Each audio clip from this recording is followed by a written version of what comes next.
In this video, we'll go over the simplest method for determining the market direction. For this, we will use daily time frame candlesticks.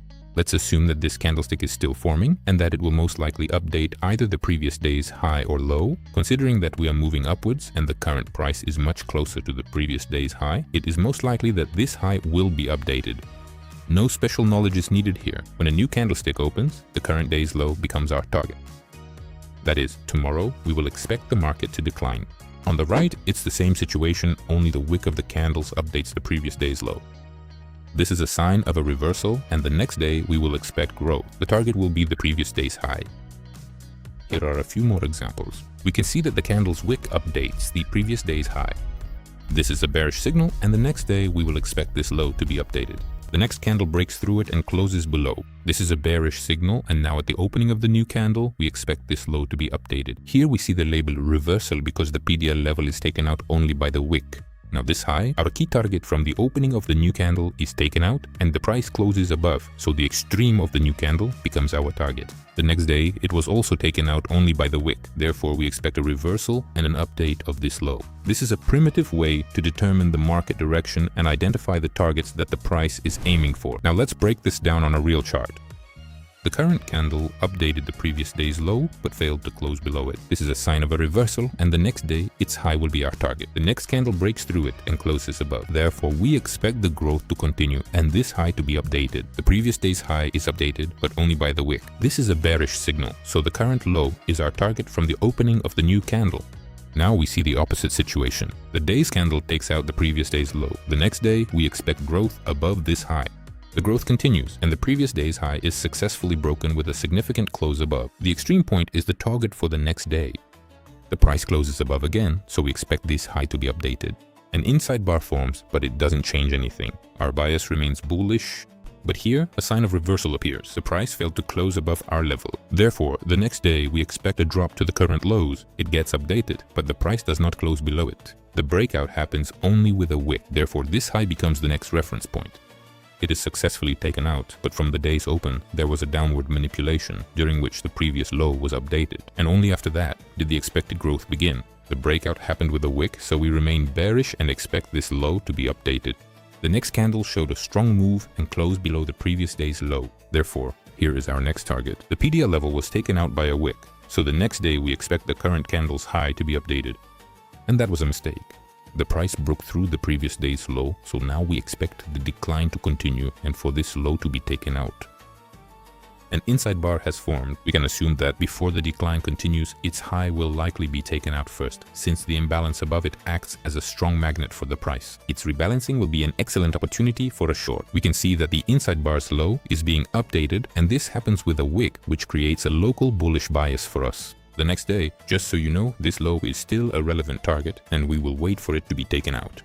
At the start of the new day, the price moved up, took out the previous day's high, but failed to hold above it. Next, our target will be its low. Now let's look at the last candle. From the open, the price took out the previous day's low and started to rise. This is a sign of a reversal, and the next day our target will be this high. To sum up, it's important to understand that this approach is not a holy grail. It's a very simple system for determining market direction aimed at beginners, those who are just starting out in trading and don't really know anything yet. Next, we'll add more variety and improve this method from the perspective of win rate. Now let's look at how to open positions using this approach. The price took out the previous day's low but couldn't stay below it. This indicates that the current high becomes the target for the next day. So we've just determined the market direction, it's upward, and identified the liquidity pool that the price will be aiming for. To find an entry point, we use the 15-minute time frame. The next candle that forms will belong to the new day. This always happens at 3 a.m. And now the new day has begun. I'll turn on an indicator that shows the day's open so it's easier for you to follow along. Let me briefly remind you. Right now, we're looking for long positions because we have a bullish daily bias. This high is our key target. Currently, the price is correcting within a bullish trading range. Everything below the 0.5 level is a discount market. The most attractive zone for buying. Among the supported zones, we have a bullish imbalance and a bullish order block. This low invalidates our bullish scenario, so it's relevant to place a stop loss below it. The next candle drops aggressively, completely fills the imbalance, and tests the order block. Opening a position right now is risky, so we wait for the first signs of a reversal. The price updates the low of the previous candle. This happens with a wick. Overall, this can be seen as an initial sign of a reversal. Therefore, long positions are opened at the current levels. We set the stop loss below the range low and the take profit at the previous day's high. The risk to reward ratio is 1 to 5.7. This means that if the stop loss is triggered, you will lose 1% of your deposit, and if the take profit is triggered, you will earn 5%. Try to look for trades with an RRR of 1 to 3 or higher. This will ensure profitability with this approach. Now, let's see how it plays out. This is a typical example of a long position that you can open using the approach shown in just 2 time frames. First, use the daily time frame to determine the market direction and target. Then, use the 15-minute time frame to find an entry point. Now, let's expand both the versatility of the approach and its effectiveness with a few simple steps. But first, I recommend subscribing to my Telegram channel.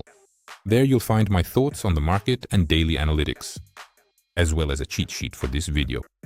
The link is in the description.